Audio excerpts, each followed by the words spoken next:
बाटो बनाइदिने पुरानो, पानी ल्याइदिने पुरानो, खोलामा पुल बनाउनु चाहिँ पुरानो, हामी चाहिँ पुरानो रे।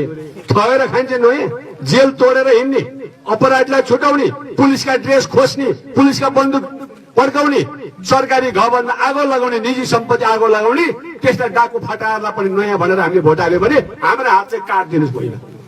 सक्छौँ काट्यो, आफ्नो ठाउँकामा आफैले बन्चाएर हान्ने काम हामीले भुलेर पनि नगरौँ।